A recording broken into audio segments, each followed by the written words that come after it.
Anggota unit Pidum Satreskrim Polrestabes Palembang berhasil meringkus satu orang pelaku pengancaman dengan senjata tajam yang viral di media sosial Instagram yang terjadi di dekat bioskop Mawar Lama, Jalan Karet, Pasar Cinde, Kota Palembang.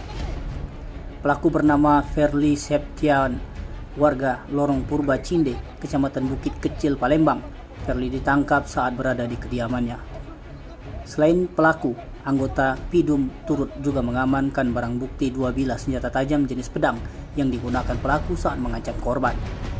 Berdasarkan data yang dihimpun, sebelum peristiwa pengancaman, korban bernama Priyadi sedang menjaga parkir di tempat kejadian bekas bioskop Mawar. Lalu datang pelaku meminta uang Rp50.000 kepada korban dengan alasan untuk membeli minuman keras. Namun saat itu korban tidak memberikan uang yang diminta pelaku. Diduga tidak senang, pelaku pergi meninggalkan korban, lalu kembali lagi menemui korban dengan membawa 2 bilah senjata tajam jenis pedang. Ketika bertemu, pelaku mengayunkan pedang berkali-kali ke arah korban. Beruntung korban berhasil menghindar dan menangkis pedang tersebut. Kasatreskrim Polrestabes Palembang AKBP Haris Dinza melalui Kasubnit Pidum Ibtu Naibahu mengatakan, untuk saat ini pelaku sudah berada di Polrestabes Palembang untuk dilakukan pemeriksaan. Ada 2 bilah senjata tajam yang diamankan. Atas perbuatannya, pelaku dikenakan pasal pidana pengancaman dengan menggunakan senjata tajam sesuai dengan pasal 2 ayat 1 Undang-Undang Darurat Nomor 12 Tahun 1951 JU pasal 336 KUHP. Siapa nama kau nih? Dali, Pak. Siapa? Dali. Lu ditangkap oleh kami masalah apa kau? Nodong.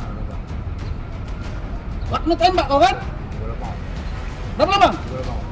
Kau ngancam pula pakai padang ini? Kau minta jatah memangnya kau preman hebat apa kau? Uang pegawai kau tinggal minta-minta. Kau sampai nak ngapa kau kalau kena kau berapa ikut korban luka lantai kau? Tepat tinggal lo tadi. Hah? Kau di ini di tabel ini, tak buyan, tak ngolo, ya.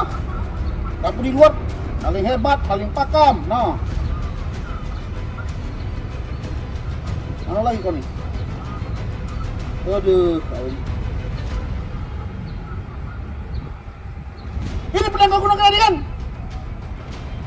Kalau Tim Liputan Sumsel TV melaporkan.